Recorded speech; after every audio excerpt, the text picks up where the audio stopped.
In today's video, I want to show you some simple things that you can do with a massage gun that should hopefully help you improve your knee pain by going after the mechanical dysfunction that might be contributing to that knee pain. As I try and promote a lot on this channel, we can't think of knee pain as just a knee-specific issue. We need to consider it as a piece of a broader puzzle that includes your ankle, your hip, and your lower back. And while something like a massage gun can't cure your knee pain outright, we can strategically use something like this to go hunting for some of the mechanical restrictions that might be feeding into that knee and asking it to be sore in the first place. And before we get into these techniques, it's always really important to remind you that tools like massage guns can be really helpful for a number of different reasons, but much like massage therapy, acupuncture, and dry needling, these are basically symptomatic treatments. Any strategy that you use to reduce and relax tight muscle tissue is only as good as then what you go and do to try and stop that tissue from tightening back up again. So as we work our way through some of the areas that you can place this massage gun, please consider watching some of the other knee-related videos on this channel for strategies that you can employ to stop this stuff from coming back again. And it's also important to make it known that the team at Bob and Brad sent me through their T2 massage gun to play around with for this video. And if you've been thinking of picking up a massage gun like this for yourself, I'll leave a link in the description with the discount code attached. And if you want to see me unboxing this exact model, just hang around to the end of the video. So before we get to this, it's really important that you establish a baseline of how your knee feels before using something like a massage gun, to make sure that once you've used that massage gun, you can notice a distinct change immediately. So if you know that your knee hurts when running or going up and down stairs or getting on and off a chair or something like that, please do that first and then come back to it once you've used your massage gun. And once you've established that baseline, we can then get into things. So the first place that we want to start with any knee specific pain is around that ITB or that outer quad area. And the way that I like to do things when using a massage gun is you want to use the gun to get an understanding of where you feel tight and restricted. And although we're using an external device through the outside of that knee, you'll very quickly come to feel something that either feels a little bit tender, but also something that might also feel a little bit thicker and tighter than other areas. We never necessarily want to be using the massage gun on the bone. It's not super comfortable, especially on top of that kneecap, but we want to make sure we're capturing any of the tissue that attaches into those areas. So we can go up and down the length of those muscles. We can also go across those muscles as well. But again, all we're trying to do is use your gut and your intuition to follow through where you feel those areas of tightness and tenderness might be. As we're coming through the ITB, it's also important to remind people that the ITB isn't a piece of tissue that becomes tight on its own. We're actually trying to mobilize the tissue, the soft tissue that attaches into that ITB. So we're looking at the outer lateral quad as it attaches into that ITB, but we're also trying to look for some of the hamstring tissue that also attaches into that ITB from behind. So again, even if your knee is sore at the front or at the inside, we still want to make sure we're looking at the outside and towards the back for anything that feels tight and restricted before moving on to the next areas. We also want to make sure that we're getting into the calf muscle as well. Now, the calf muscle tends to be quite interesting. You might find that you're a little bit tender through that calf muscle on the inside, but a lot of people, based on less than perfect mechanics, can tend to be more tight and more tender through the muscle on the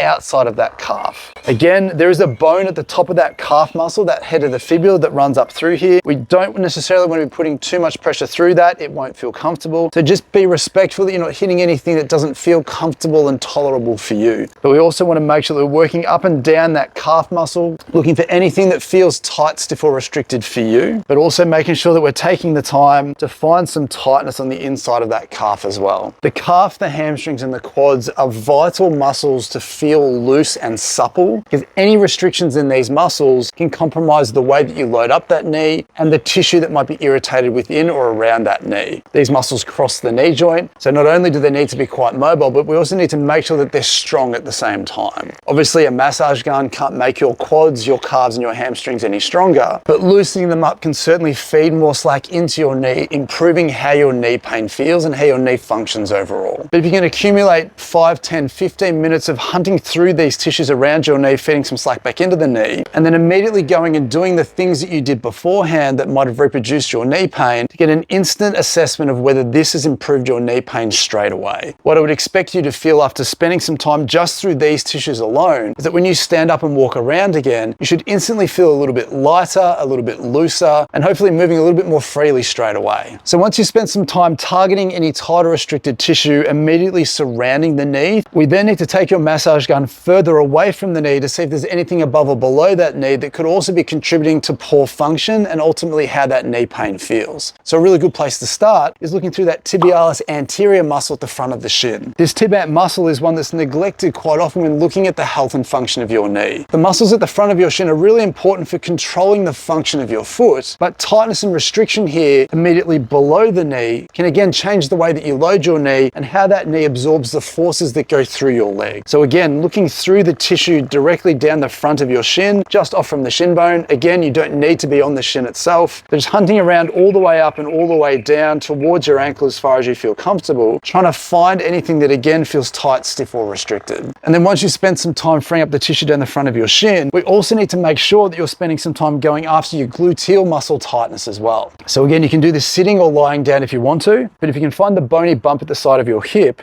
coming above from that, you'll be hitting some of those lateral gluteal muscles and also that TFL muscle, which can also get a little bit tight at the same time. These lateral hip muscles have direct influence over your ITB. So if you're having some ITB pain all the way down at the side of that knee, freeing up and strengthening these muscles at the side of your hip can also help feed some slack into that area and normalize the way that you load it up. But spending some time working through these muscles again, employing the same techniques that you were using before, paying attention to anything that feels a little bit tight, a little bit tender, but ultimately trying to gently press in, trying to encourage those tissues to mobilize and free up. Now, I'd encourage you to make sure that you do spend some time more towards the back pocket of your hip, where those hip external rotators live, that piriformis muscle lives. The reason why this is really important is because, again, if this is tight and restricted, a lack of rotation at your hip can be felt at your knee as well. And when we're looking at things like meniscal issues and wear and tear and arthritis over time, the knee doesn't like rotating